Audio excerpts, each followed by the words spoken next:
me see where you're at. Say fight, fight. Say fight, fight. Say fight, fight. I say Trump, Trump.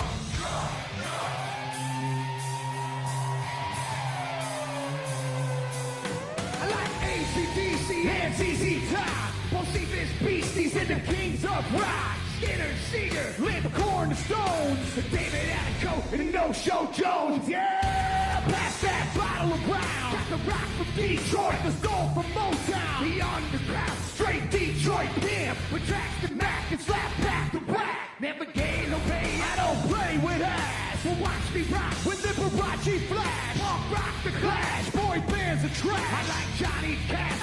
Bash, bash. Oh, they call me cowboy. I'm a singer of the back. Throw a fist in the air. Let me see where you're at. Say fight, fight. Say fight, fight. Say fight, fight. I say Trump, Trump.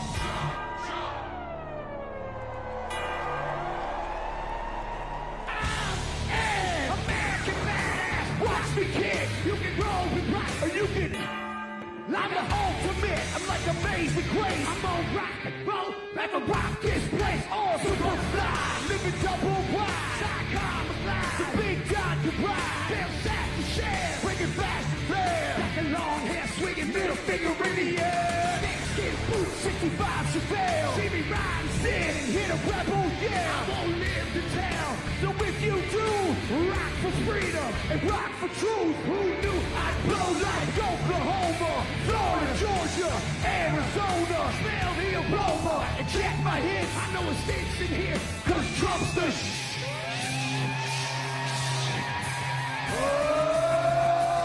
They call me cowboy, I'm a singer of black. Throw a fist in the air, let me see where you're at. Say Trump, Trump. Say Trump, Trump. Say Trump, Trump. Say Trump, Trump. I need to hear you louder than that. One more time. I'm a cowboy, badass and black. You say Trump, Trump.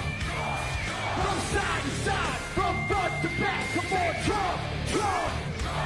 I put Detroit City back on the map. We say Trump, Trump.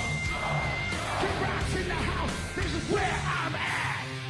Ladies and gentlemen, get ready for the most patriotic American badass on earth, President Donald J. Trump. But first, another American badass, my brother, Dana White. God bless America.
Good evening, ladies and gentlemen. I am Dana White. I am the CEO and President of the Ultimate Fighting Championship. So 2 weeks ago, I got a call from President Trump asking me if I'd be willing to speak tonight. As usual, there was no pressure, no demands. He asked me as a friend, and of course I said yes. Then, After I accepted his offer, he sent me a text message, and I just want to read to you a little piece of what President Trump wrote to me. Dana, I'm so honored that you will be doing the introduction at the National Republican Convention. Think of it as the biggest fight you ever had, a fight for our country and even the world. I only wish you didn't have to interrupt your family trip, but I hope they understand, they love you, and they know how important this is. Now think about this. This man's running for president of the United States. He's fighting for the future of this country, and he's concerned about interrupting my family trip. That's the President Trump that I know, a man who truly cares about people. The mainstream media likes to push the narrative that he doesn't care about anyone but himself. I absolutely know that's not the truth because I've been friends with this guy for 25 years. And for the people who know me, they'll know this is true. I just want to make something very clear. Nobody in the Trump campaign has ever told me what to say. Nobody tells me what to say, and I'm nobody's puppet.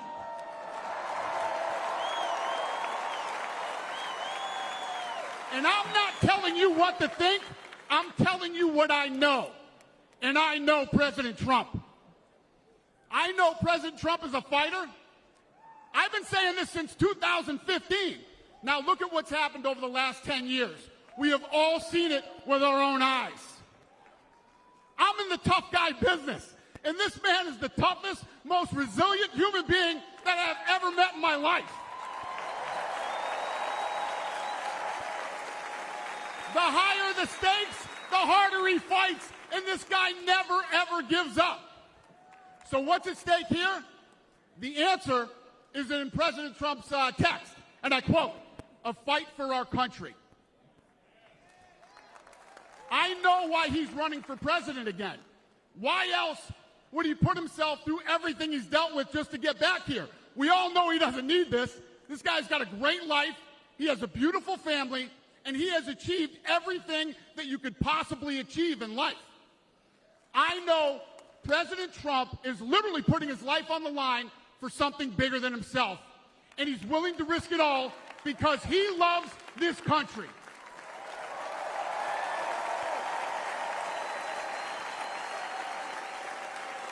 And I know he wants what's best for the American people, all American people. I know he's running for president to save our American dream. I'm living the American dream, and I know the American dream is very real. Whether you were born in this country or came here from someplace else, this is the last real land of opportunity. President Reagan once said, "Government's first duty is to protect the people, not run their lives." And if you're buried in government red tape, how will you ever start your own business? If you're struggling to pay your bills, how can you ever afford to start a family? And if you don't feel safe in your own town, why would you ever buy a house? I know that President Trump is fighting to save the American dream, and that's what's at stake in this election. We are choosing who we want to lead us in this fight. I know President Trump is a proven leader, a fearless leader, and this country was in a much better place when he was in the Oval Office. In my mind, the choice is clear. But this election, we all get to choose. I know I'm going to choose strength and security. I know I'm going to choose opportunity and prosperity. I know I'm going to choose real American leadership and a real American badass.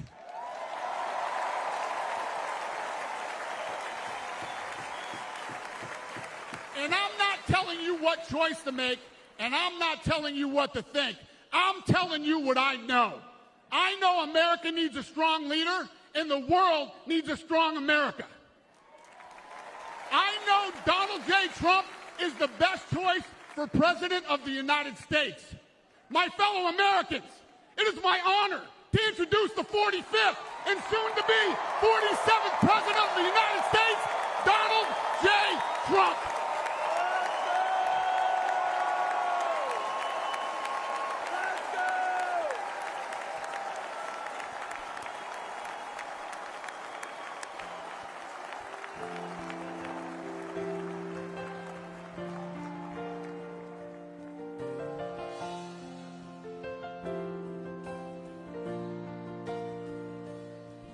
If tomorrow all the things were gone, I'd work for all my life, and I had to start again, just my children and my wife.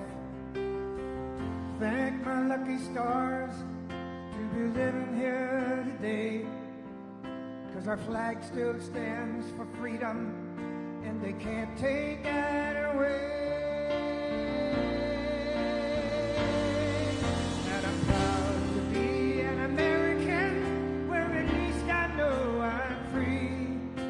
I won't forget the men who died, who gave that right to me, and I gladly stand up next to you and defend her still today, 'cause there ain't no doubt I love this land. Sing it.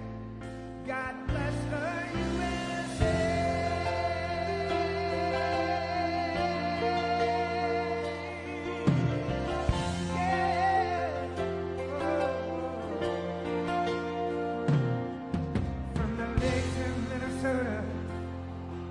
To the hills of Tennessee, across the plains of Texas, from sea to shining sea, from Detroit to Houston, and New York to LA. There's pride in every American heart, and it's time we stand and say that I'm proud to be an American, where at least I know I'm free, and I won't forget the men who died, who gave that right to me, and I gladly stand up next to you and defend her still today, 'cause there ain't no doubt I love this land. God bless the USA.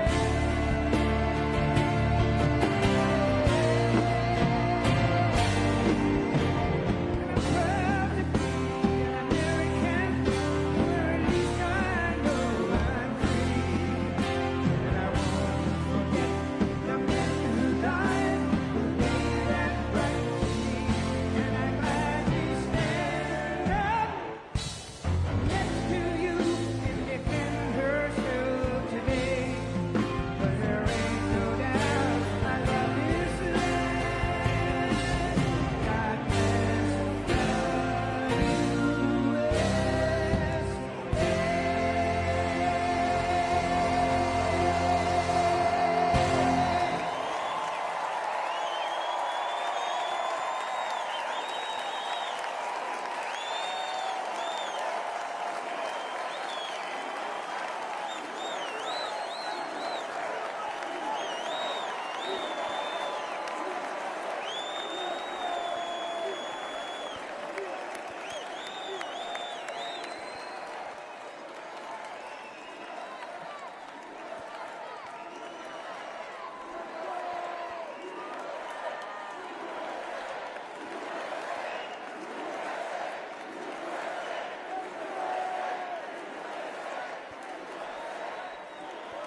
Thank you very much.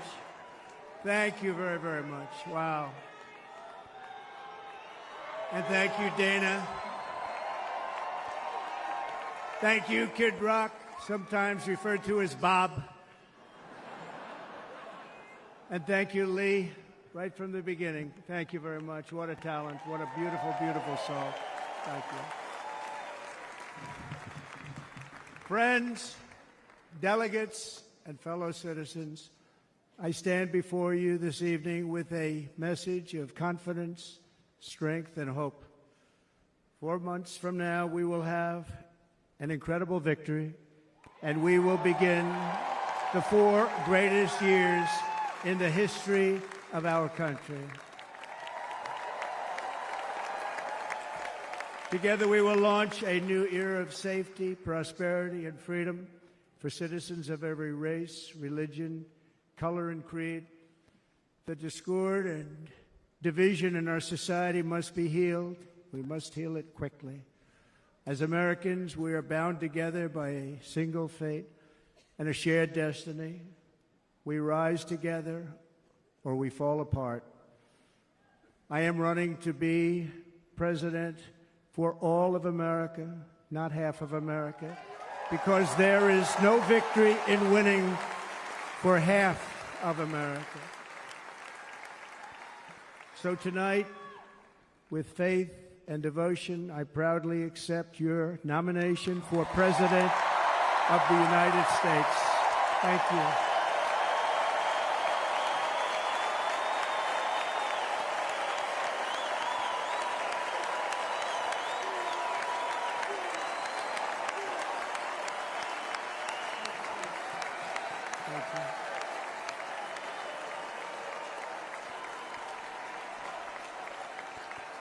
Thank you very much.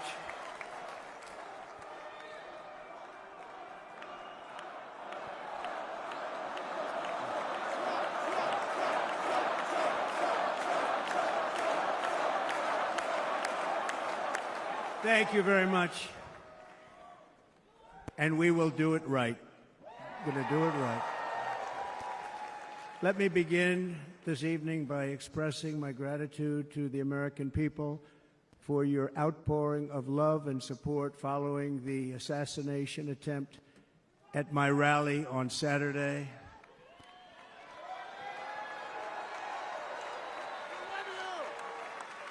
As you already know, the assassin's bullet came within a quarter of an inch of taking my life. So many people have asked me, what happened? Tell us what happened, please. And therefore, I will tell you exactly what happened, and you'll never hear it from me a second time because it's actually too painful to tell. It was a warm, beautiful day in the early evening in Butler Township in the great Commonwealth of Pennsylvania. Music was loudly playing, and the campaign was doing really well. I went to the stage, and the crowd was cheering wildly. Everybody was happy. I began speaking very strongly, powerfully, and happily because I was discussing the great job my administration did on immigration at the southern border. We were very proud of it.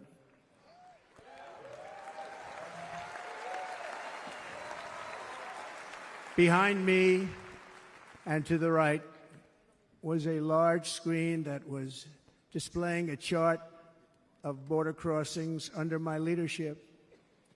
The numbers were absolutely amazing.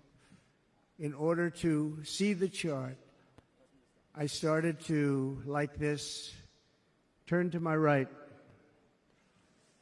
and was ready to begin a little bit further turn, which I'm very lucky I didn't do, when I heard a loud whizzing sound and felt something hit me really, really hard on my right ear.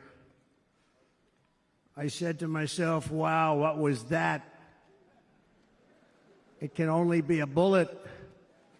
And moved my right hand to my ear, brought it down. My hand was covered with blood, just absolutely blood all over the place. I immediately knew it was very serious, that we were under attack, and in one movement proceeded to drop to the ground. Bullets were continuing to fly as very brave Secret Service agents rushed to the stage, and they really did. They rushed to the stage.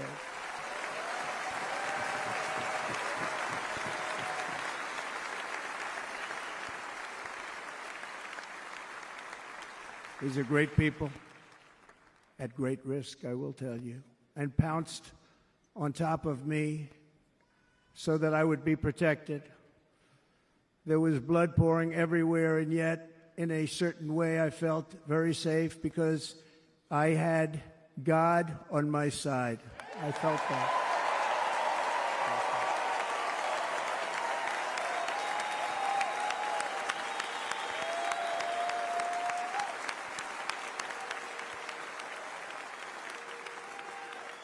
The amazing thing is that prior to the shot, if I had not moved my head at that very last instant, the assassin's bullet would have perfectly hit its mark, and I would not be here tonight. We would not be together. The most incredible aspect of what took place on that terrible evening in the fading sun was actually seen later. In almost all cases, as you probably know, and when even a single bullet is fired, just a single bullet, and we had many bullets that were being fired, crowds run for the exits or stampede, but not in this case. It's very unusual.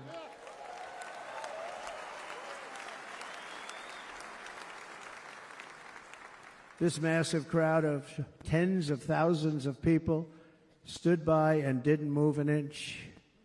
In fact, many of them bravely but automatically stood up looking for where the sniper would be. They knew immediately it was a sniper. And then began pointing at him. You can see that if you look at the group behind me. That was just a small group compared to what was in front. Nobody ran, and by not stampeding, many lives were saved. But that isn't the reason that they didn't move. The reason is that they knew I was in very serious trouble. They saw it. They saw me go down. They saw the blood and thought, actually most did, that I was dead. They knew it was a shot to the head. They saw the blood. And there's an interesting statistic. The ears are the bloodiest part. If something happens with the ears, they bleed more than any other part of the body. For whatever reason, the doctors told me that. I said, why is there so much blood? He said, it's the ears. They bleed more. So we learned something, but this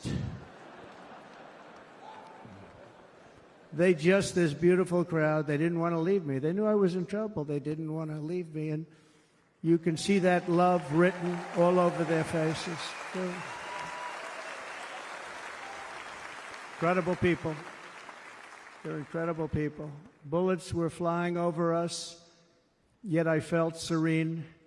But now the Secret Service agents were putting themselves in peril. They were in very dangerous territory. Bullets were flying right over them, missing them by a very small amount of inches.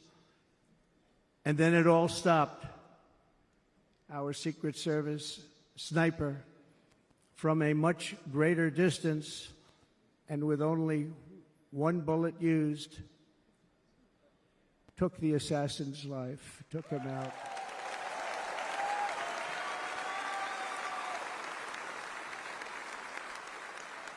I'm not supposed to be here tonight. Not supposed to be here. No.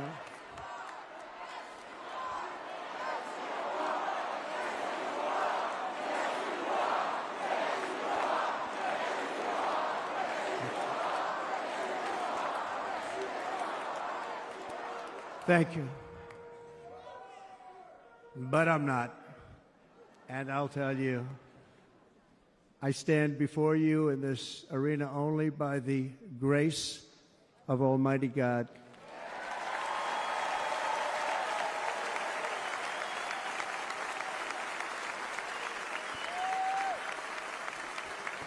In watching the reports over the last few days, many people say it was a providential moment. Probably was. When I rose, surrounded by Secret Service, the crowd was confused because they thought I was dead, and there was great, great sorrow. I could see that on their faces as I looked out. They didn't know I was looking out. They thought it was over. But I could see it, and I wanted to do something to let them know I was okay. I raised my right arm, looked at the thousands and thousands of people that were breathlessly waiting, and started shouting, "Fight, fight, fight."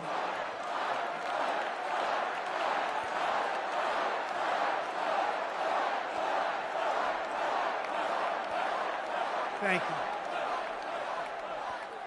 Once my clenched fist went up, and it was high into the air, you've all seen that, the crowd realized I was okay and roared with pride for our country like no crowd I have ever heard before. Never heard anything like it.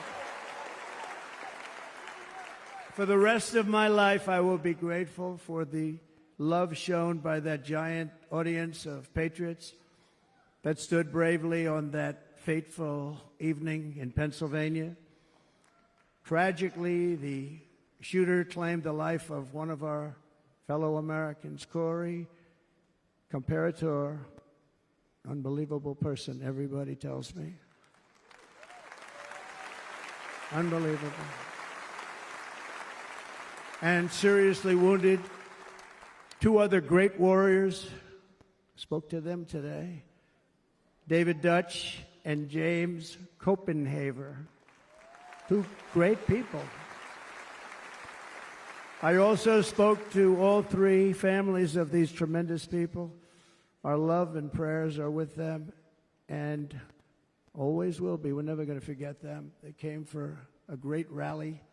They were serious Trumpsters, I want to tell you. They were serious Trumpsters and still are. But Corey, unfortunately, we have to use the past tense. He was incredible. He was a highly respected former fire chief, respected by everybody. Was accompanied by his wife, Helen, incredible woman. I spoke to her today, devastated, and two precious daughters. He lost his life selflessly acting as a human shield to protect them from flying bullets. He went right over the top of them and was hit. What a fine man he was.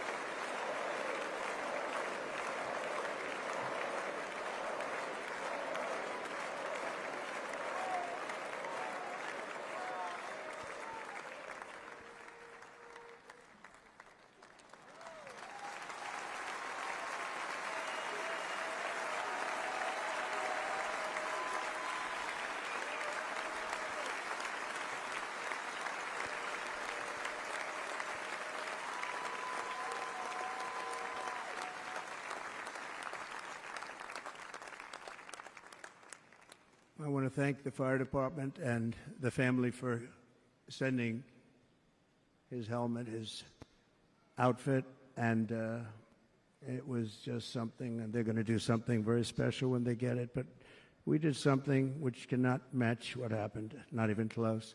But I am very proud to say that over the past few days, we've raised $6.3 million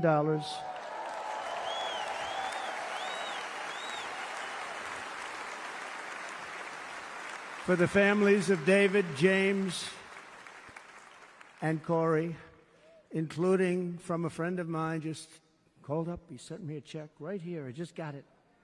$1 million from Dan Newland. Thank you, Dan. And again, when speaking to the family, I told them, I said, well, I'm going to be sending you a lot of money, but it can't compensate. They all said the same thing. You're right, sir. We appreciate so much what you're doing, but nothing can take the place in the case of Corey. And the other two, by the way, they were very, very seriously injured, but now they're doing very well. They're going to be okay.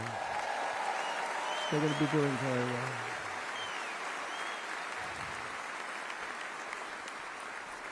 They're warriors.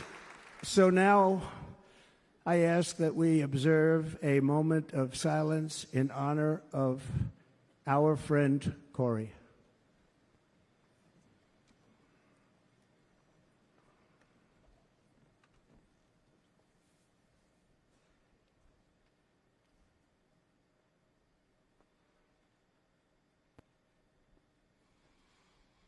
There is no greater love than to lay down one's life for others. This is the spirit that forged America in her darkest hours, and this is the love that will lead America back to the summit of human achievement and greatness. This is what we need. Despite such a heinous attack, we unite this evening more determined than ever. I am more determined than ever, and so are you. So is everybody in this room.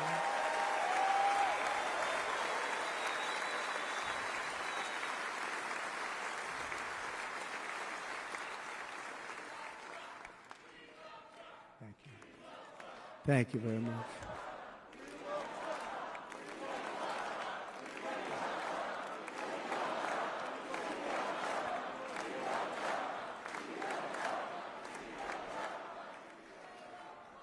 Our resolve is unbroken and our purpose is unchanged to deliver a government that serves the American people better than ever before.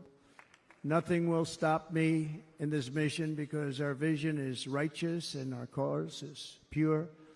No matter what obstacle comes our way, we will not break, we will not bend, we will not back down, and I will never stop fighting for you, your family, and our magnificent country.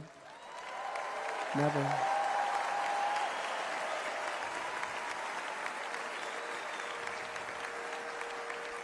And everything I have to give with all of the energy and fight in my heart and soul, I pledge to our nation tonight. Thank you very much. I pledge that to our nation. We're going to turn our nation around, and we're going to do it very quickly. Thank you.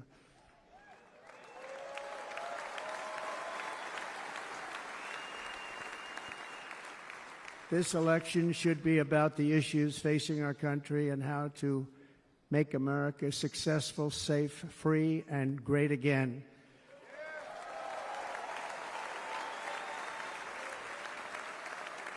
In an age when our politics too often divide us, now is the time to remember that we are all fellow citizens. We are one nation under God, indivisible, with liberty and justice for all.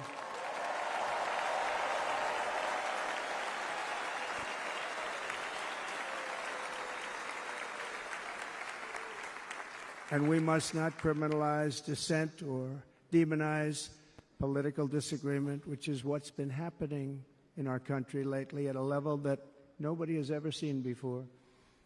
In that spirit, the Democrat Party should immediately stop weaponizing the justice system and labeling their political opponent as an enemy of democracy.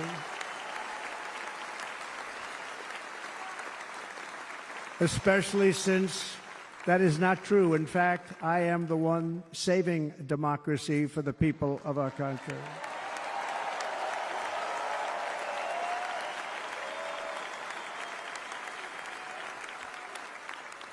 And very big news, as you probably just read, on Monday a major ruling was handed down from a highly respected federal judge in Florida, Eileen Cannon, finding that the prosecutor and the fake documents case against me were totally unconstitutional, and the entire case was thrown out of court.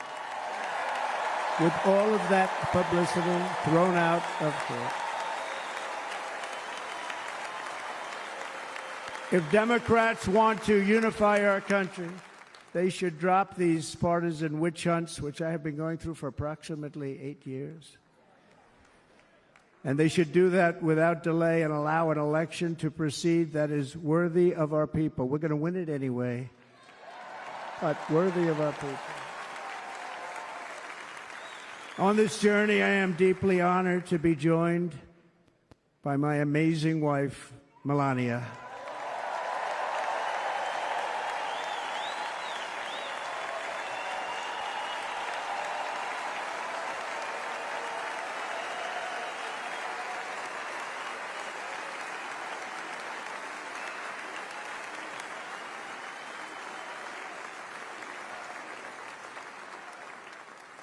And Melania, thank you very much. You also did something really beautiful, a letter to America calling for national unity, and it really took the Republican Party by surprise. I will tell you, it was beautiful.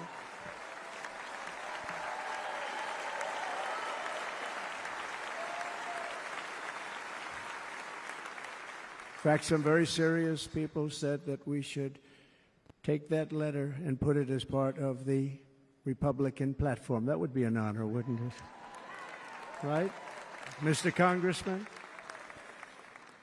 But it captivated so many, so I also want to thank my entire family for being here, Don, Kimberly, Ivanka and Jared, Eric and Lara, Tiffany and Michael, Barron. We love our Barron.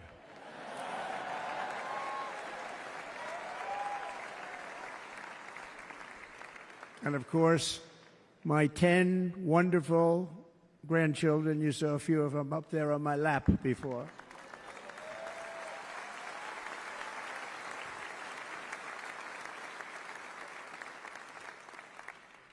And how good was Dana?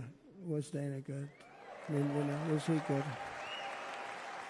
He was on probably the only vacation he's had in about, maybe ever, because he works, but about 10 years with his wife, very far away. I won't tell you where, but very, very far away, beautiful place.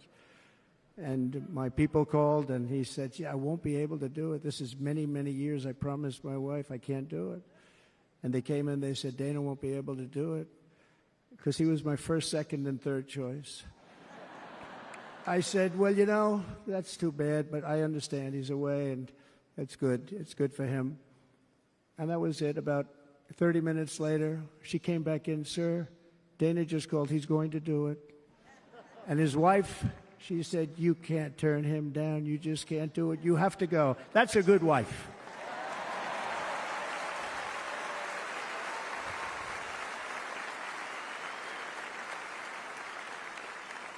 So he got on a plane. He got here a little while ago. Now he's going to get on the plane in a little while, and he's going to go back home to his wife. But they're great, and I just want to thank her and him and their whole family, because that's not easy. And Kid Rock, same thing. Called, he said, I want to be a part of it. I want to be a part, because, Kid does his great song, Big, Big Monster song. I had no idea. He became a friend of mine over the last 10 years. And he's amazing. Everyone loves him. I didn't even know how big he was. He has rallies, 35,000, 40,000 people he gets every time he goes out. I think he's making so much money he doesn't know what the hell to do with it. You want to know? And then we have my other friend, and I've known him so long, and we took that song, and it was a big success, but we made that.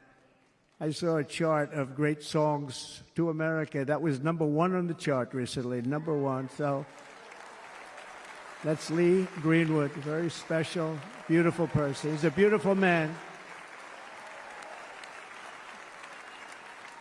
But they all wanted to be here. They called. And how about the Hulkster? How good was he? Is he up? Where is he?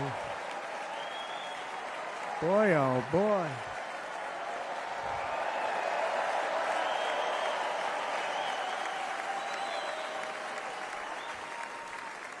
They may call that entertainment. I know about entertainment, but when he used to lift a 350-pound man over his shoulders and then bench press him 2 rows into the audience, I say maybe entertainment, but he is one strong son of a gun. I will tell you, I watched it many times. There aren't a lot of entertainers that can do that, right? You were fantastic. Thank you very much. Followed by Eric. What was that all about? Boy, that was good. I didn't want to really come up here.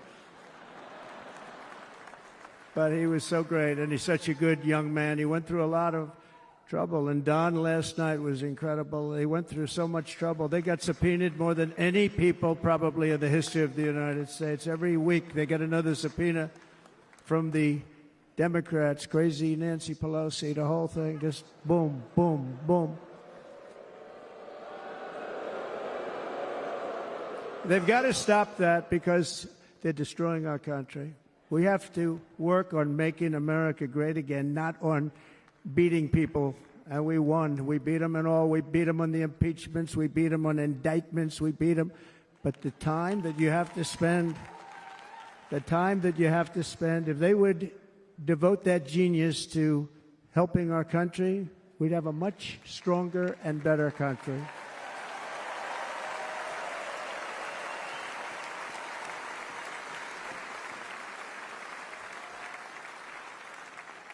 And Jason, the biggest star in country music. Jason, thank you for being here. Jason, thank you very much. Jason Aldean, he's good. I like his wife even better, by the way. She's here. Thank you, Jason. But I'm thrilled to have a new friend and partner fighting by my side. The next Vice President of the United States, the current Senator from Ohio, J.D. Vance, and his incredible wife, Usha.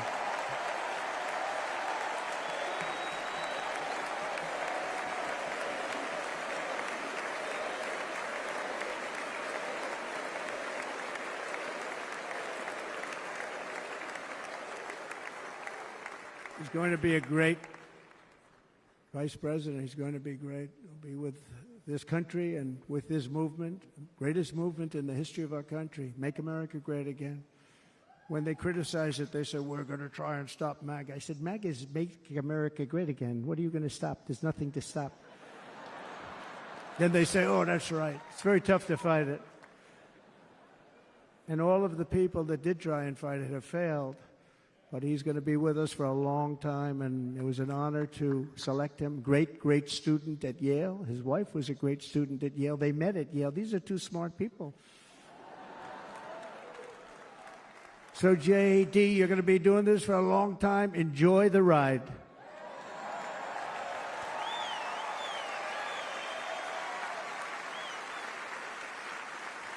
And a very special thank you to the extraordinary people of Milwaukee and the great state of... Oh, there they are.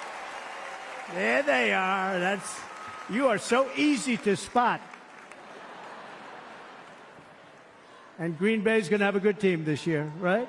They're going to have a good team. They're going to have a good team. Most of the audience doesn't like it, but it's true. You're going to have a very good team this year. And by the way, Wisconsin, we are spending over $250 million here, creating jobs and other economic development all over the place. So I hope you will remember this in November and give us your vote. I am trying to buy your vote. I'll be honest about that.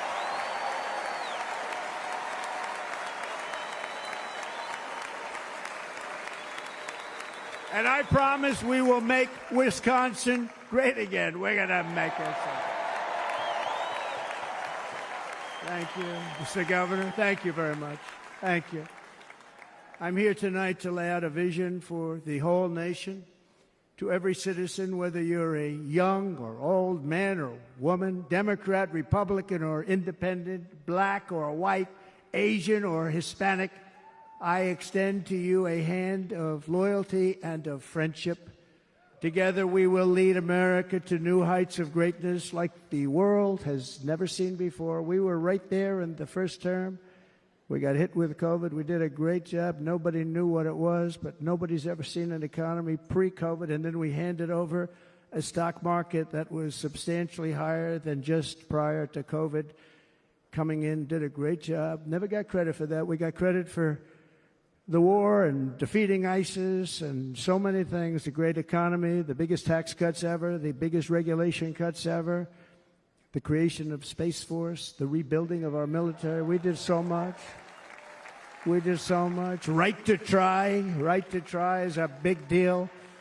We got right to try. They were trying to get that for 52 years. Somebody's terminally ill. And hopefully there's nobody in this audience, but it does happen a lot. They're terminally ill and they can't use our new space-age drugs and other things that we are way ahead. We have the greatest doctors in the world, the greatest laboratories in the world, and you can't do it. They've been trying to get that approved for 52 years. Wasn't that easy? The insurance companies didn't want to do it. They didn't want the risk. The labs didn't want to do it because if it didn't work, people are pretty far down the line toward death. They didn't want to do it. The doctors didn't want to have it on their records, so I got everybody into an office. 52 years they tried. Sounds simple, but it's not. And I got them to agree that somebody that needs it will, instead of going to Asia or Europe or someplace, or if you have no money, going home and dying, just die.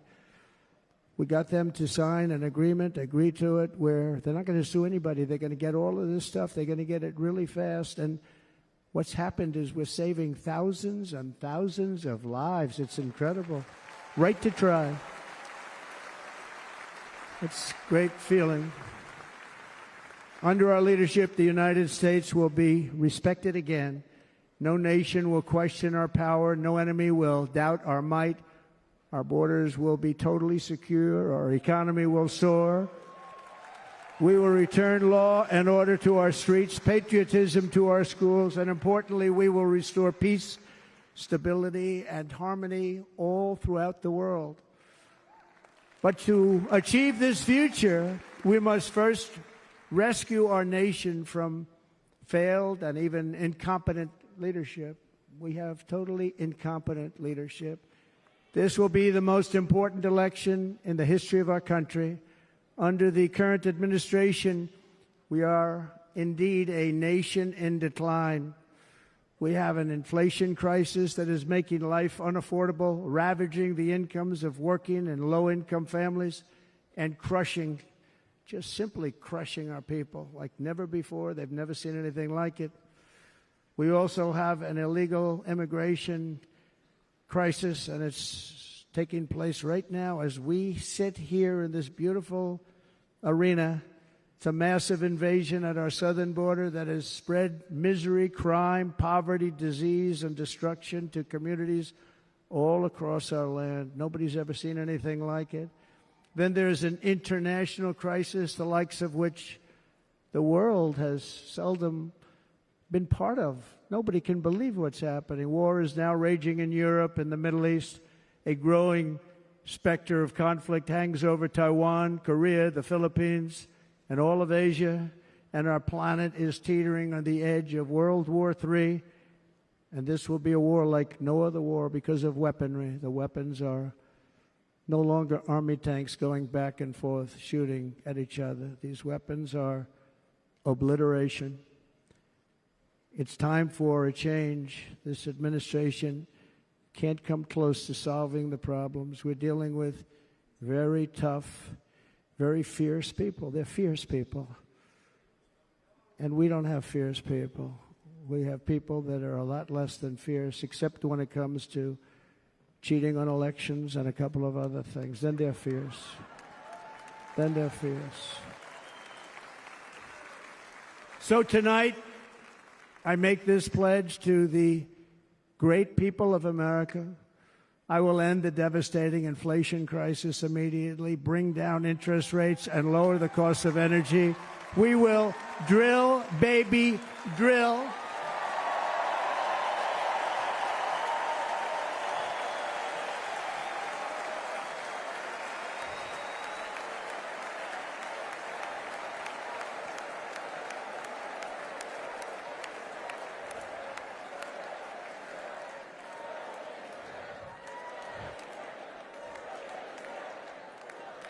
Can you believe what they're doing? But by doing that, we will lead a large-scale decline in prices. Prices will start to come down. Energy raised it. They took our energy policies and destroyed them. Then they immediately went back to them, but by that time, so much was lost. But we will do it at levels that nobody's ever seen before. And we'll end lots of different things. We'll start paying off debt and start lowering taxes even further. We gave you the largest tax cut. We'll do it more. You know, people don't realize I brought taxes way down, way down, and yet we took in more revenues the following year than we did when the tax rate was much higher. Most people said, how did you do that? Because it was incentive. Everybody was coming to the country. They were bringing back billions and billions of dollars into our country. The companies made it impossible to bring it back. The tax rate was too high, and the legal complications were far too great. I changed both of them, and hundreds of billions of dollars by Apple and so many other companies were brought back into our nation, and we had an economy the likes of which no nation had ever seen. China, we were beating them at levels that were incredible. And they know it.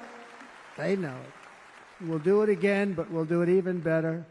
I will end the illegal immigration crisis by closing our border and finishing the wall, most of which I've already built.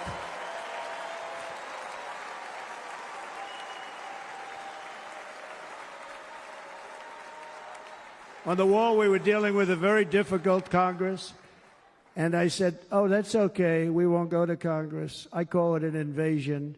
We gave our military almost $800 billion. I said, I'm going to take a little of that money because this is an invasion, and we built, most of the wall is already built, and we built it through using the funds because what's better than that? We have to stop the invasion into our country that's killing hundreds of thousands of people a year. We're not going to let that happen. I will end every single international crisis that the current administration has created, including the horrible war with Russia and Ukraine, which would have never happened if I was president, and the war caused by the attack on Israel, which would have never happened if I was president. Iran was broke. Iran had no money. Now Iran has $250 billion. They made it all over the last 2.5 years. They were broke. I watched the other day on a show called Deface the Nation. Has anyone seen it? And they had a congressman who was a Democrat say, well, whether you like him or not, Iran was broke dealing with Trump. I told China and other countries, if you buy from Iran, we will not let you do any business in this country, and we will put tariffs on every product you do send in of 100% or more. And they said to me, well, I think that's about it. They weren't going to buy any oil. And they were ready to make a deal. Iran was going to make a deal with us. And then we had that horrible, horrible result that we'll never let happen again. The election result, we're never going to let that happen again. They used COVID to cheat. We're never going to let it happen again. And they took off all the sanctions, and they did everything possible for Iran. And now Iran is very close to having a nuclear weapon, which would have never happened. This is a shame what this administration, the damage that this administration has done. And I say it often. If you took the 10 worst presidents in the history of the United States, think of it, the 10 worst, added them up, they will not have done the damage that Biden has done. Only going to use the term once. Biden. I'm not going to use the name anymore, just one time. The damage that he's done to this country is unthinkable. It's unthinkable. Together we will restore vision, strength, competence, and we're going to have a thing called common sense making most of our decisions, actually. It's all common sense. Just a few short years ago, under my presidency, we had the most secure border and best economy in the history of our country, in the history of the world. We had the greatest economy in the history of the world. We had never done anything like it. We were beating every country, including China, by leaps and bounds. Nobody had seen anything like it. We had no inflation. Soaring incomes were going.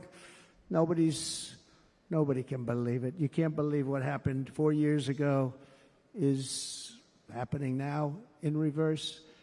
And the world was at peace. Inflation has been a killer for our country. No matter what you make it, it doesn't matter because inflation is eating you alive. People that were putting away money, they were making great wages, the highest they've ever made, but they were putting away a lot of money. Now they are just being destroyed. They're not putting away anything. They're barely living. They're going into savings accounts. They're taking out their money to live because of inflation. Inflation, remember, it's called a country buster. You can go back to Germany from 100 years ago. You can go back to any country that suffered great inflation. We've suffered the worst inflation we've ever had. But go back and see what's happened to those countries. We've had the worst inflation we've ever had under this person. But in less than 4 years, our opponents have turned incredible success into unparalleled tragedy and failure. It's been a tremendous failure. Today, our cities are flooded with illegal aliens.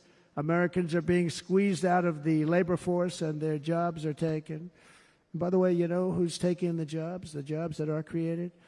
107% of those jobs are taken by illegal aliens. And you know who's being hurt the most by millions of people pouring into our country? The black population and the Hispanic population, because they're taking the jobs from our black population, our Hispanic population, and they're also taking them from unions. The unions are suffering because of it. Thank you. Thank you. I like you too. Thank you very much. Inflation has wiped out the life savings of our citizens and forced the middle class into a state of depression and despair. That's what it is. It's despair and depression. We cannot and will not let this continue. Less than 4 years ago, we were a great nation, and we will soon be a great nation again. We're going to be a great nation again.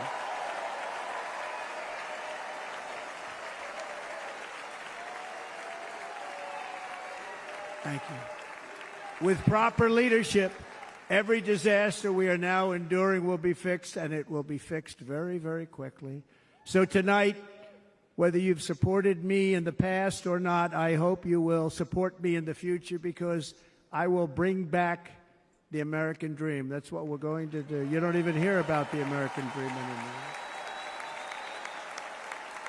With great humility, I am asking you to be excited about the future of our country. Be excited. Be excited.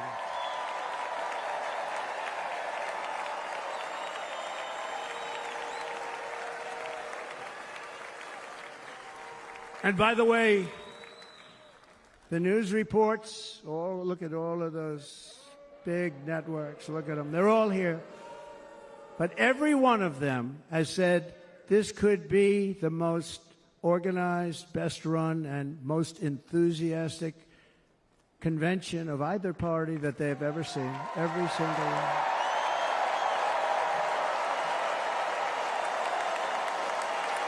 And it's true. It's true. And there's love in the room. There's great love in the room.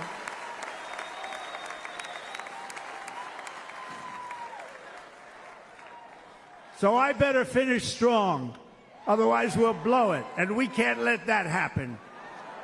Now, this was great. All of the great people that spoke, and everybody hit a home run. I mean, there's not one that I can think of where I said, oh, gee, that wasn't great. Every single person. I refuse to be the only one. Don't do that to me.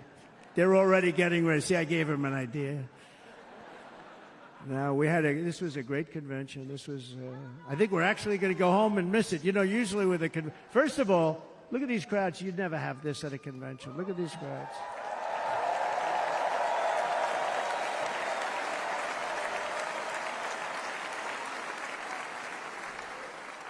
Love. It's about love. This week, the entire Republican Party has formally adopted an agenda for America's renewal, and you saw that agenda.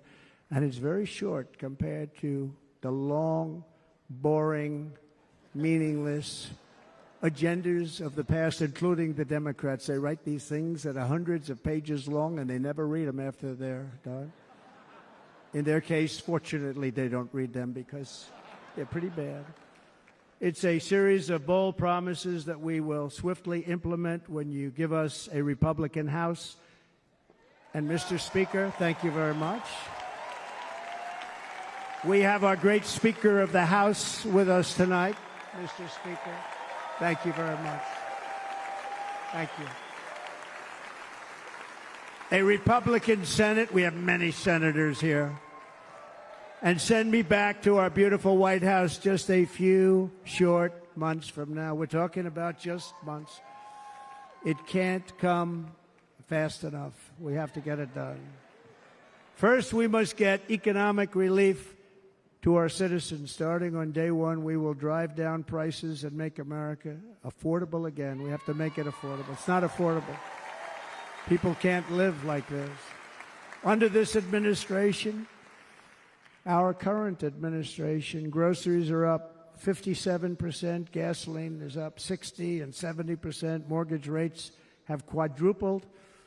And the fact is, it doesn't matter what they are because you can't get the money anyway. You can't buy houses. Young people can't get any financing to buy a house. The total household costs have increased an average of $28,000 per family under this administration.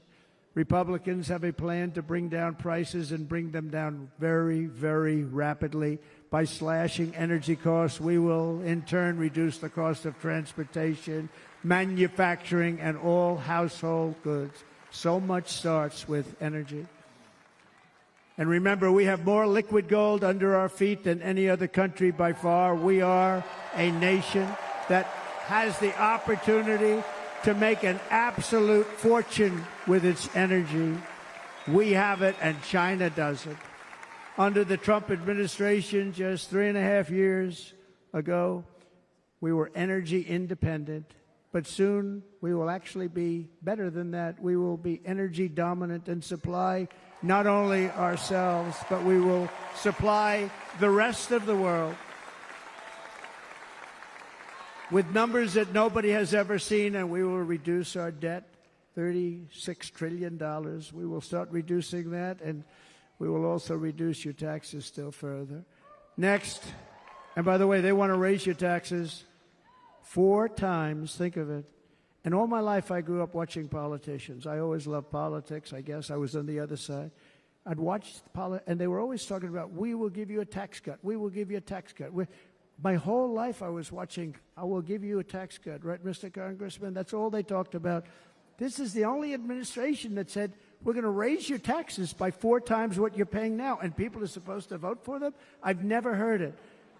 You're paying too much. We're going to reduce your taxes still further. We gave you the biggest one, as I said. We're going to give you more, and it's going to lead to tremendous growth. We want growth in our country. That's what's going to pay off our debt.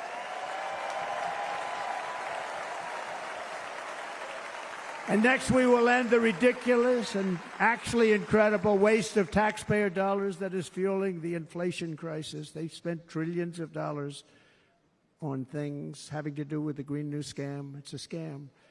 And that's caused tremendous inflationary pressures in addition to the cost of energy. And all of the trillions of dollars that are sitting there not yet spent, we will redirect that money for important projects like roads, bridges, dams, and we will not allow it to be spent on meaningless Green New Scam ideas.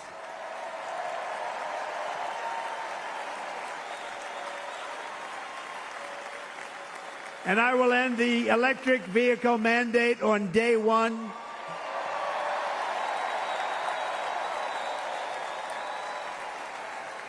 Thereby saving the U.S. auto industry from complete obliteration, which is happening right now, and saving U.S. customers thousands and thousands of dollars per car. And right now, as we speak, large factories just started are being built across the border in Mexico. So with all the other things happening on our border, and they're being built by China to make cars and to sell them into our country.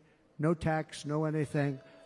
The United Auto Workers ought to be ashamed for allowing this to happen. And the leader of the United Auto Workers should be fired immediately. And every single auto worker, union and non-union, should be voting for Donald Trump, because we're going to bring back car manufacturing, and we're going to bring it back fast.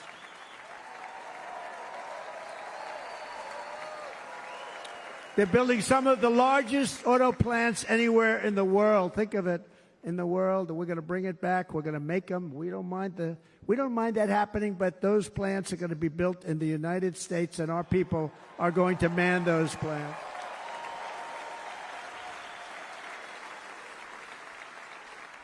And if they don't agree with us, we'll put a tariff of approximately 100 to 200% on each car, and they will be unsellable in the United States.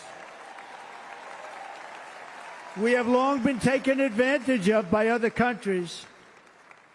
And think of it, oftentimes these other countries are considered so-called allies. They've taken advantage of us for years. We lose jobs, we lose revenue, and they gain everything and wipe out our businesses, wipe out our people. I stopped it for 4 years. I stopped it, and we're really ready to make changes like nobody had seen before. And remember, USMCA, I got rid of NAFTA, the worst trade deal ever made, and replaced it with USMCA, which is, they say, the best trade deal ever made.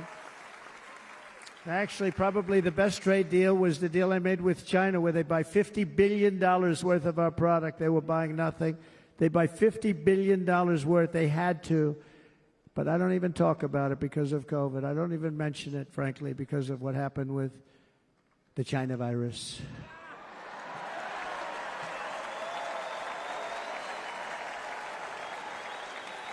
We will not let countries come in, take our jobs, and plunder our nation. They come and do that. They plunder our nation. The way they will sell their product in America is to build it in America. Very simple. Build it in America and only in America.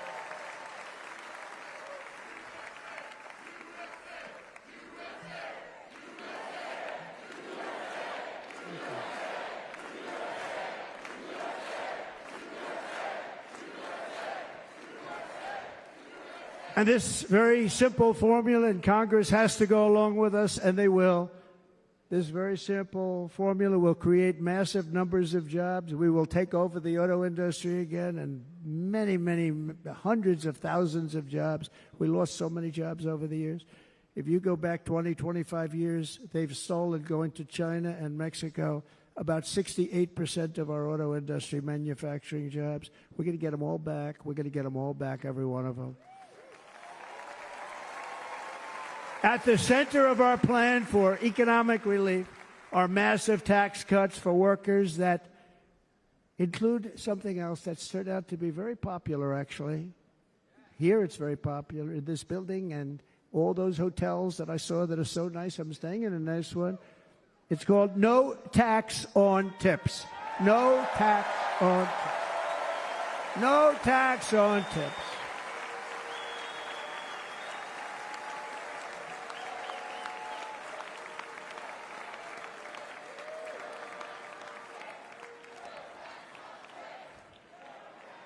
I got that by having dinner recently in Nevada, where we're leading by about 14 points. Hello. I'll see you there very soon, everybody.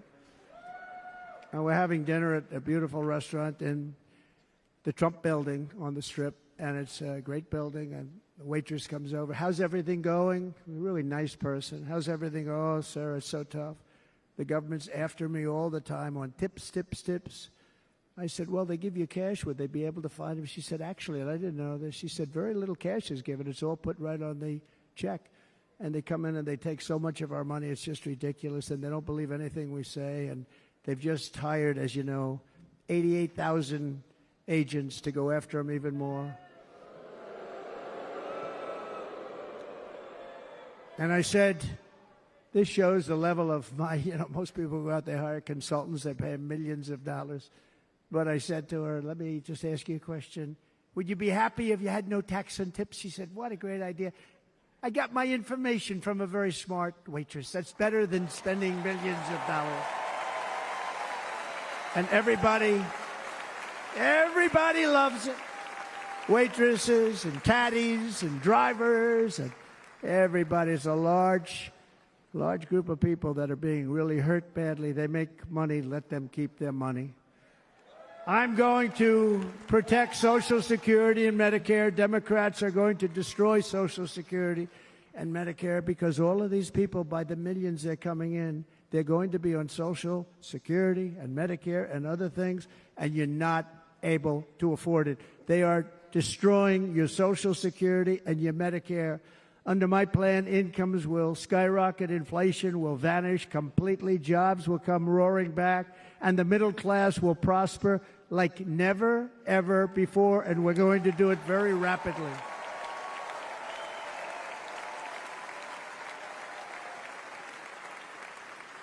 But no hope or dream we have for America can succeed unless we stop the illegal immigrant invasion, the worst that's ever been seen anywhere in the world. There's never been an invasion like this anywhere. Third world countries would fight with sticks and stones not to let this happen. The invasion at our southern border, we will stop it, and we will stop it quickly. You heard Tom Homan yesterday. Tom Homan, put him in charge and just sit back and watch. Brandon Judd, the Border Patrol, he's incredible. These guys, they really, their job is a lot easier if they don't have to do anything, but they want to. They're patriots. Brandon Judd, Border Patrol, ICE. ICE goes out. You have to see what ICE does with MS-13. You have these are probably the worst gang, and ICE goes in there. And I know a lot of people in these rows here, and they're very tough people, but they don't want to do this job. They'll go into a pack of MS-13 killers. They're the worst, probably the worst gangs in the world. We have thousands of them. I moved thousands and thousands out in my 4 years. We moved them out, and it was a pleasure. But ICE would go right into a pack of these killers, and you see fists flying, you see everything flying, and then they take them. They put them in a paddy wagon. They take them back, and they get them out of our country. And the other countries weren't accepting them back, and I called up, and I said, tell them that we're not giving them economic aid anymore. And the next day, I got calls from all of these countries that were terminated. Billions of dollars we spend on economic aid to countries that does us, frankly, no good. And the next day, I was called by everybody. I couldn't take all the calls. Sir, what's the problem? I said, you won't take your killers back that you sent in caravans into America. You won't take them back. Well, sir, if you'd like us to, we would give very serious consideration to doing that.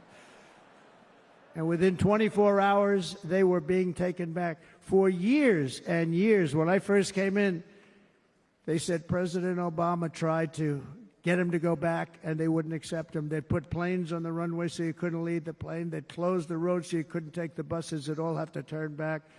As soon as I said no more economic aid of any kind to any country that does that, they called back and they said, sir, it would be our great honor to take MS-13. We love them very much. We love them very much, sir. We'll take them back. At the heart of the Republican platform is our pledge to end this border nightmare and fully restore the sacred and sovereign borders of the United States of America, and we're going to do that on day one.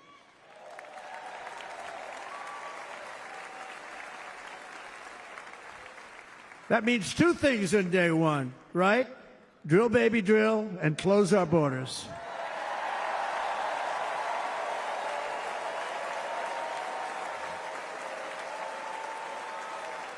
And by the way, and I think everybody as a Republican, as a patriot in this room, and most Democrats, we want people to come into our country, but they have to come into our country legally. Legally. Less than 4 years ago, I handed this administration the strongest border in American history. But you can see on the chart that saved my life, that was the chart that saved my life. I said, look it, I'm so proud of it. I think it's one of the greatest, it was done by the Border Patrol, one of the greatest charts I've ever seen. It showed everything just like that. You know the chart. Oh, there it is. That's pretty good. Wow. Last time I put up that chart, I never really got to look at it. But without that chart, I would not be here today.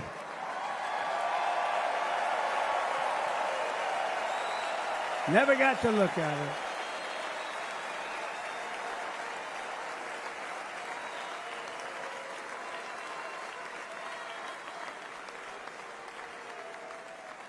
I said, you got to see this chart. I was so proud of it, and by the time I got to there, I never got to see it that day.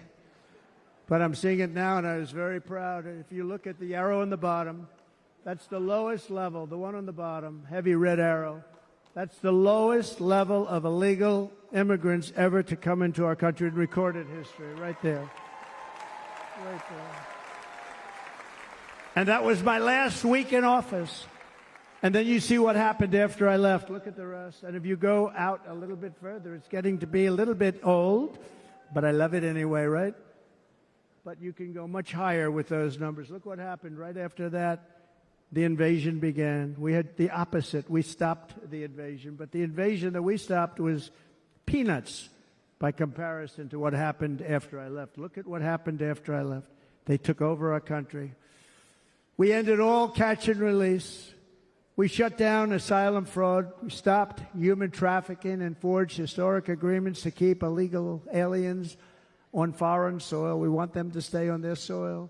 Under the Trump administration, if you came in illegally, you were apprehended immediately and you were deported. You went right back.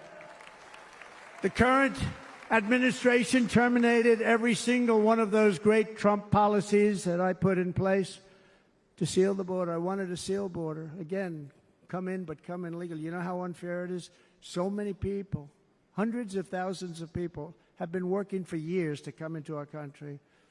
And now they see these people pour into our country at levels that are unprecedented. It's so unfair. And we're not going to do it. We're not going to stand for it. They suspended wall construction, ended remain in Mexico. We had a policy, remain in Mexico. You think that was easy to get from the Mexican government? But I said, you must give it to us. If you don't give it to us, there will be repercussions. And they gave it to us. But not easy. Canceled our Safe Third agreements. Demolished Title 42, implemented nationwide catch and release. That's catch and release, where we catch them and release them into our country. We catch them and release them into Mexico. There's a slight difference. And took 93, this is the previous administration, 93 executive actions to throw open our border to the world. The entire world is pouring into our country because of this very foolish administration. The greatest invasion in history is taking place right here in our country. They are coming in from every corner of the earth, not just from South America, but from Africa, Asia, the Middle East. They're coming from everywhere. They're coming at levels that we've never seen before. It is an invasion indeed, and this administration does absolutely nothing to stop them. They're coming from prisons. They're coming from jails. They're coming from mental institutions and insane asylums. You know, the press is always on me because I say this. Has anyone seen Silence of the Lambs? The late, great Hannibal Lecter.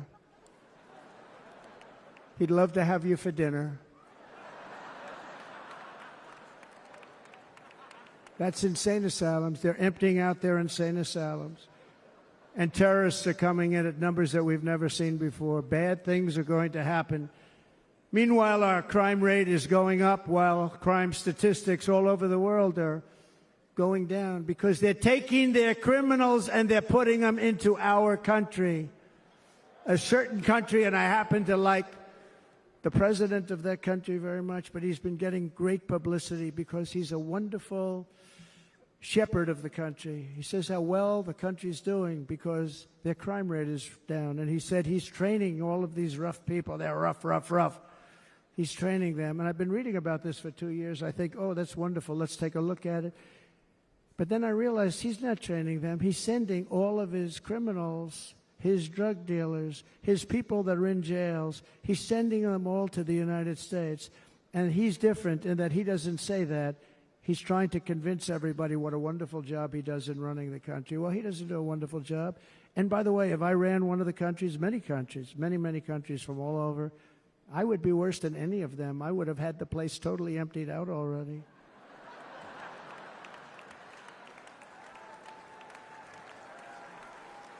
But we become a dumping ground for the rest of the world, which is laughing at us. They think we're stupid. And they can't believe that they're getting away with what they're getting away with, but they're not going to be getting away with it for long. That's what I can tell you.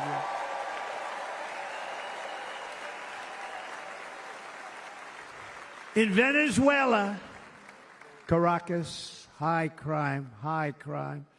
Caracas, Venezuela, really a dangerous place, but not anymore.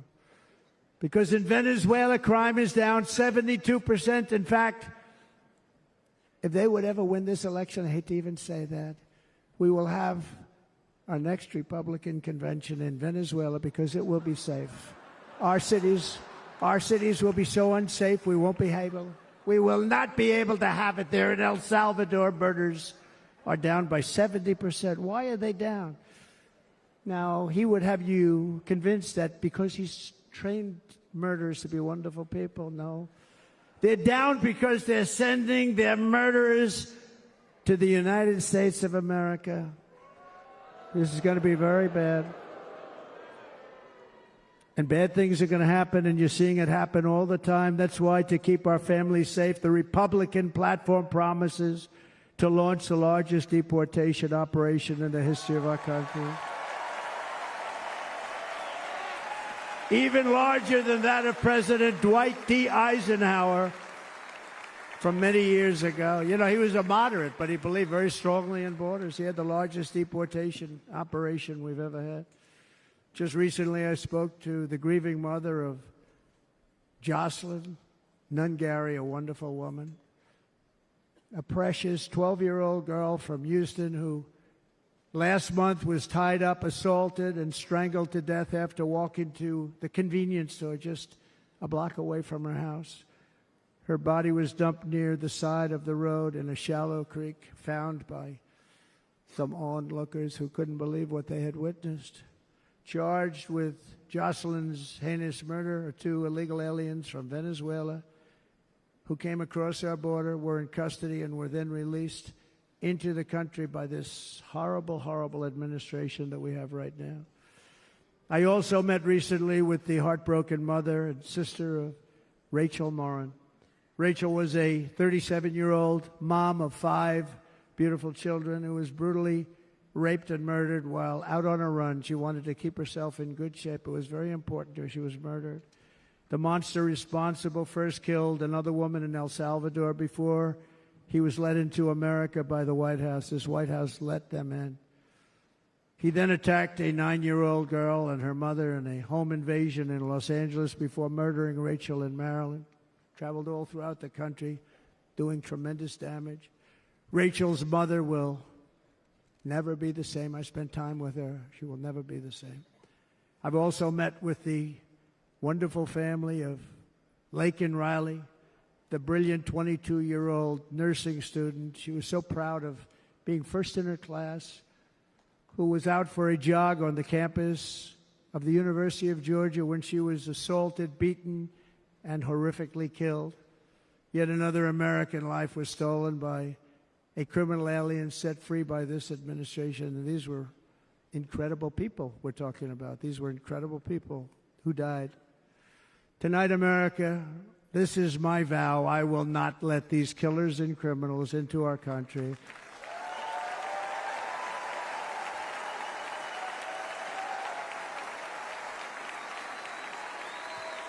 I will keep our sons and daughters safe. As we bring security to our streets, we will help bring stability to the world. I was the first president in modern times to start no new wars. You know, we were the toughest. We were the most respected.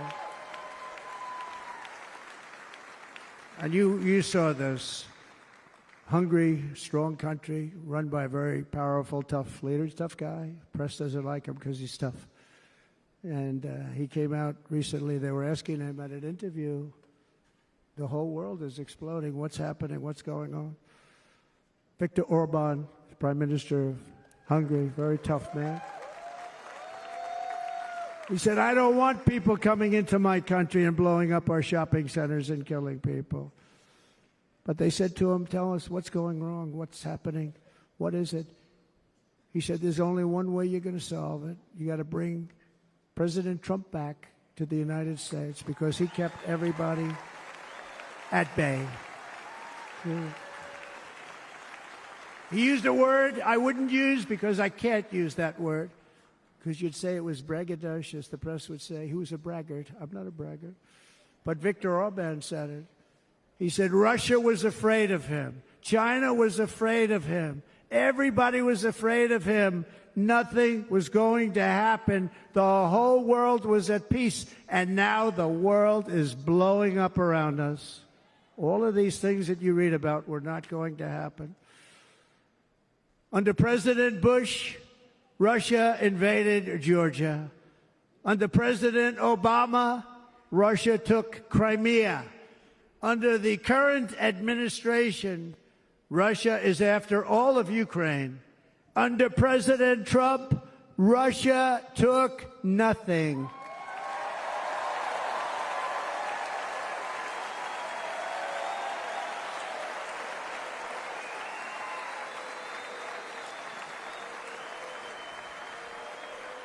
We defeated 100% of ISIS in Syria and Iraq, something that was said to take 5 years, sir. It'll take 5 years, sir. We did it in a matter of a couple of months. We have a great military. Our military is not woke. It's just some of the fools on top that are woke.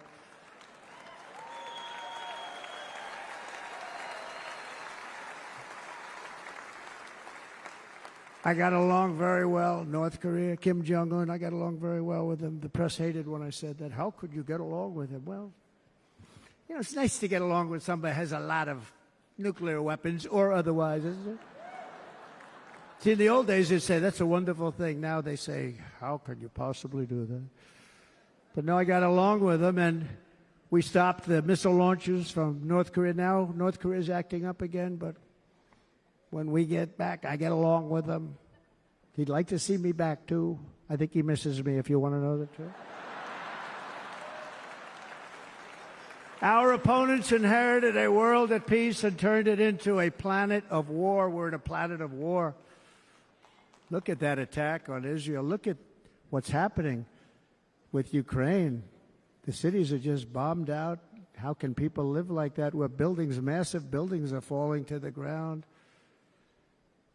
It began to unravel with the disastrous withdrawal from Afghanistan, the worst humiliation in the history of our country. We have never had a humiliation like that. 13 heroic U.S. service members were tragically and needlessly killed. 45 others were horrifically wounded. Nobody ever talks about them.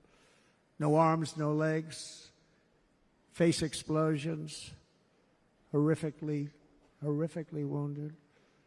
And by the way, we have a man in this room who's running for the U.S. Senate from a great state, Nevada, named Sam Brown, who paid the ultimate price. Thank you, Sam.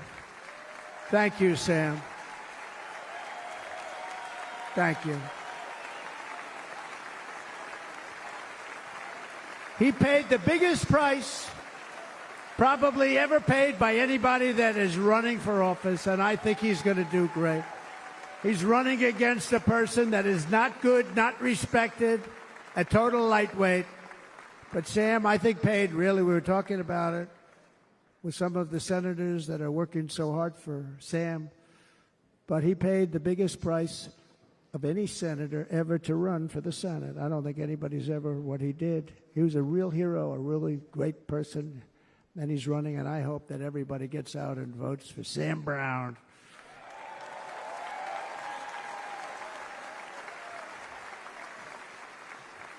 And we also left behind $85 billion worth of military equipment, along with many American citizens were left behind. Many American citizens, emboldened by that disaster. Russia invaded Ukraine. They saw this group of people that were incompetent. We took the soldiers out first. No, we're going to take the soldiers out second. If they would have followed my plan, we had a great plan. But the plan only kicked in if they did everything perfectly, and they weren't doing things perfectly, so we said it doesn't kick in. You know, 18 months in Afghanistan, we didn't have one, so they were killing them left and right, snipers. And I spoke to the head of the Taliban. You've heard this story. Abdul, still there, still the head of the Taliban.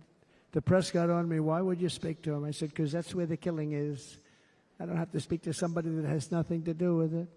And I told him, don't ever do that. Don't ever do that again. Don't ever do that again. You've got to stop. Because during the Obama administration, many great people and soldiers, but a lot of soldiers were being killed from long distance. I said, if you keep doing that, you're going to be hit harder than anybody's ever been hit by a country before.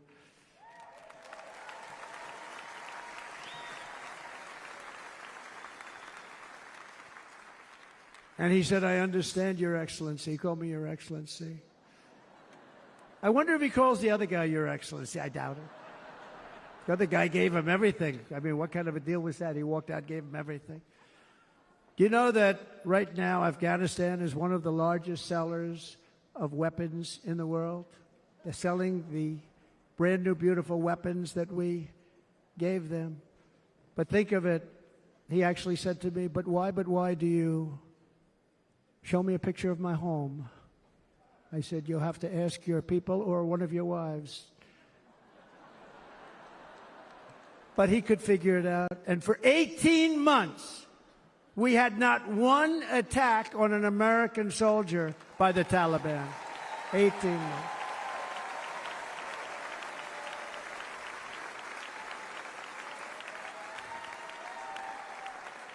And then we had that horrible day where soldiers were killed. I was not there because of a ridiculous election.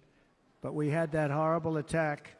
And they also gave up Bagram, one of the biggest bases anywhere in the world, air bases anywhere in the world, the longest runways, most powerful, hardened, thickened runways.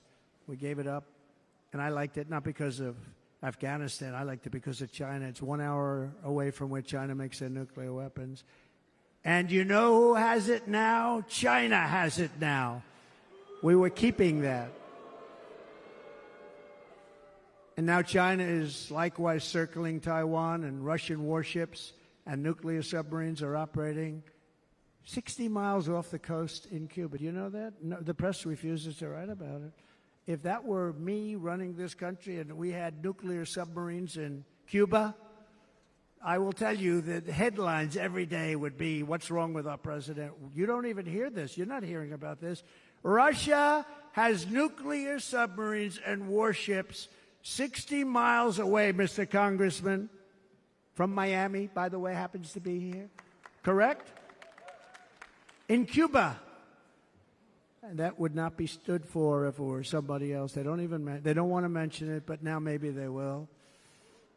And the entire world, I tell you this, we want our hostages back, and they better be back before I assume office, or you will be paying a very big price.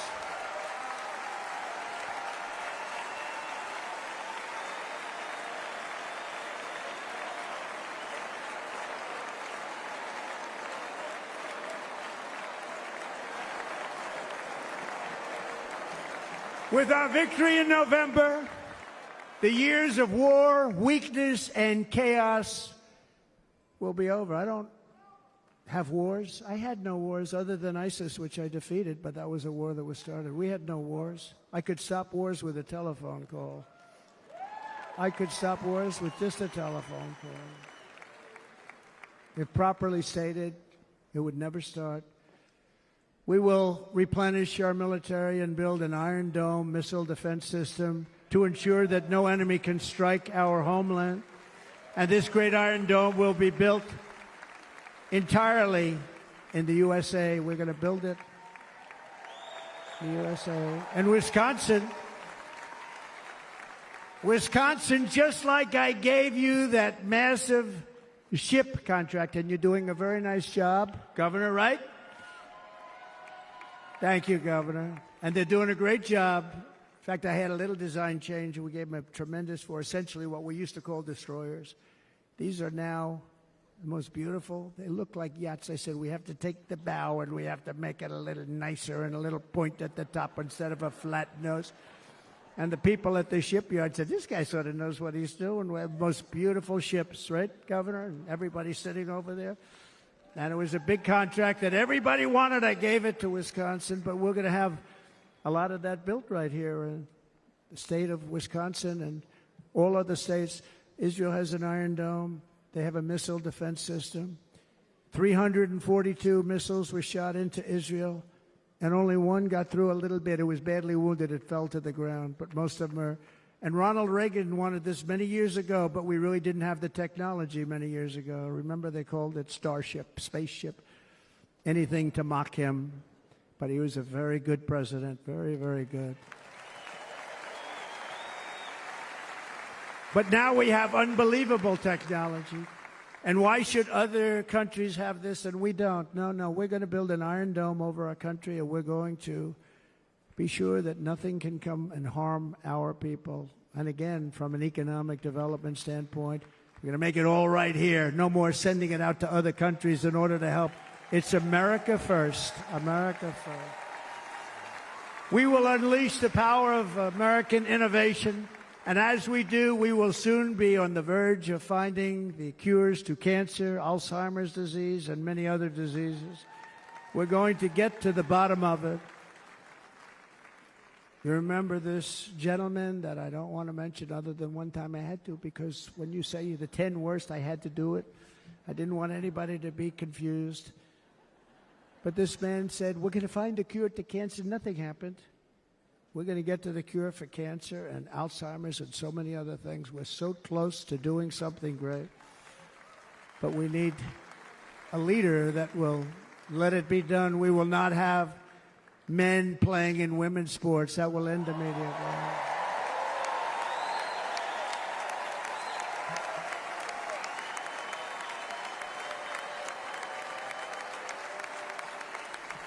And we will restore and renovate our nation's once great cities, making them safe, clean, and beautiful again.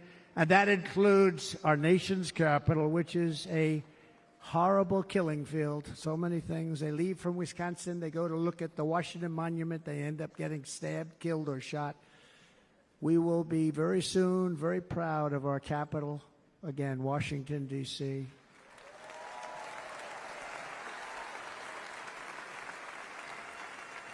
America is on the cusp of a new golden age, but we will have the courage to seize it. We're going to take it. We're going to make it a current. We're going to bring this into a golden age like never seen before. Remember this, China wants to do it. Japan wants to do it. All of these countries want to do it. We have to produce massive amounts of energy if we're going to produce the new. If you look at some of the things that have been done, and some of the things that we're going to do. But AI needs literally twice the electricity that's available now in our country. Can you imagine? But instead, we're spending places where they recharge electric cars. They built 8 chargers at a certain location toward the Midwest. 8 chargers for $9 billion. Think of them as a tank for filling up your gas. Think of it. They spent $9 billion on 8 chargers, 3 of which didn't work. And if you were going to do this all over our country, this crazy electric mandate, if you're going to do this all, and by the way, I'm all for electric. They have their application. But if somebody wants to buy a gas-powered car, gasoline-powered car, or a hybrid, they're going to be able to do it. And we're going to make that change on day 1.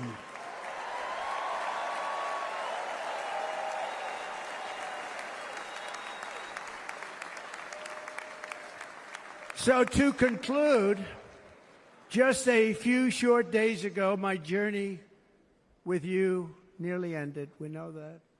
And yet, here we are tonight, all gathered together, talking about the future, promise, and a total renewal of a thing we love very much. It's called America. We live in a world of miracles. None of us knows God's plan or where life's adventure will take us. I want to thank Franklin Graham for being here tonight. He's an outstanding man. He wrote me a note recently. I have a lot of respect for him. Sir, I love your storytelling. I think it's great in front of these big rallies. But, sir, please do me one favor. It won't make any difference. Please don't use any foul language. I was a little embarrassed. I said, he said, it won't make any difference. Actually, it does. The story's not quite as good, but I've been very good. The story is not quite as good, to be honest. I've got to have a little talk with Franklin, but he was great. He's a great gentleman. His father was so incredible, Billy Graham. My father used to love taking me to see Billy Graham. My father would take me to see Billy Graham at Yankee Stadium. He had the biggest rallies you've ever seen. He was a good rally guy, too. But he'd get up, and he was a fantastic guy. My father loved Billy Graham. But I love Franklin Graham. I think Franklin's been fantastic, and I'm working so hard to adhere to his note to me. I'm working hard on it, Franklin.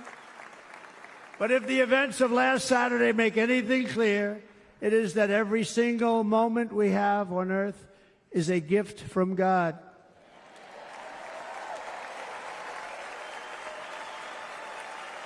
We have to make the most of every day for the people and for the country that we love. The attacker in Pennsylvania wanted to stop our movement, but the truth is the movement has never been about me. It has always been about you. It's your movement. It's the biggest movement in the history of our country by far. Can't be stopped. It can't be stopped. It has always been about the hardworking, patriotic citizens of America. For too long, our nation has settled for too little. We settled for too little. We've given everything to other nations, to other people. You have been told to lower your expectations and to accept less for your families. I am here tonight with the opposite message. Your expectations are not big enough. They're not big enough. It is time to start expecting and demanding the best leadership in the world, leadership that is bold, dynamic, relentless, and fearless. We can do that. We are Americans. Ambition is our heritage. Greatness is our birthright. But as long as our energies are spent fighting each other, our destiny will remain out of reach, and that's not acceptable. We must instead take that energy and use it to realize our country's true potential and write our own thrilling chapter of the American story. We can do it together. We will unite. We are going to come together, and success will bring us together.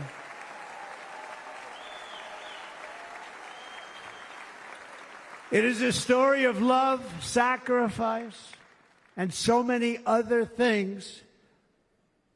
And remember the word, devotion. It's unmatched devotion. Our American ancestors crossed the Delaware, survived the icy winter at Valley Forge, and defeated a mighty empire to establish our cherished republic. They fought so hard, they lost so many.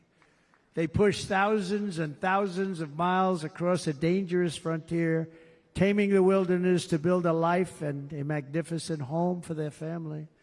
They packed their families into covered wagons, trekked across hazardous trails, scaled towering mountains, and braved rivers and rapids to stake their claim on the wide-open, new, and very beautiful frontier.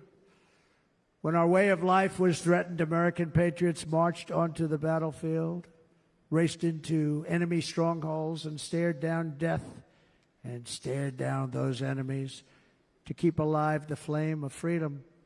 At Yorktown, Gettysburg, and Midway, they joined the roll call of immortal heroes. So many heroes, so many great, great people. And we have to cherish those people. We can't forget those people. We have to cherish those people.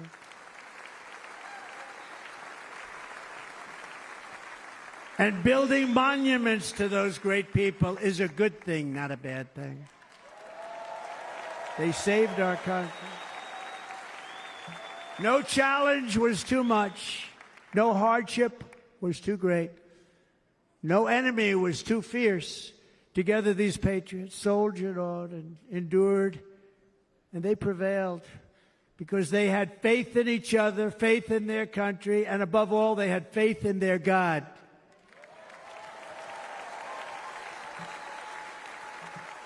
Just like our ancestors, we must now come together, rise above past differences. Any disagreements have to be put aside and go forward, united as one people, one nation, pledging allegiance to one great, beautiful, I think it's so beautiful, American flag. Tonight I ask for your partnership, for your support, and I am humbly asking for your vote. I want your vote.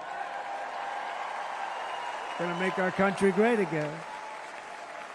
Every day I will strive to honor the trust you have placed in me, and I will never, ever let you down. I promise that. I will never let you down. To all of the forgotten men and women who have been neglected, abandoned, and left behind, you will be forgotten no longer. We will press forward, and together we will win, win, win.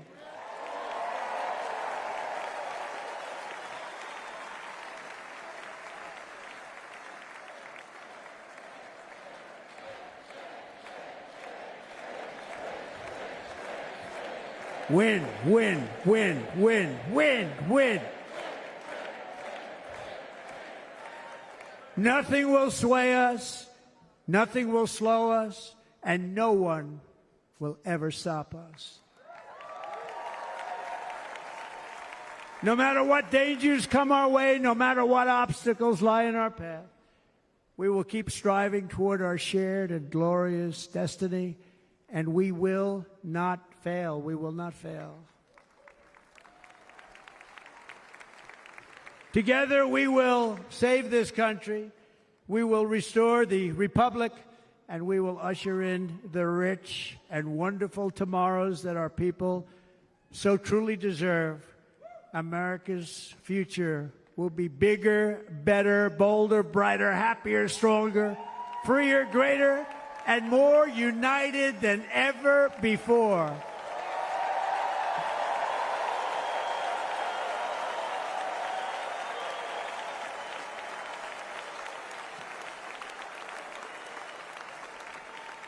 And quite simply put, we will very quickly make America great again.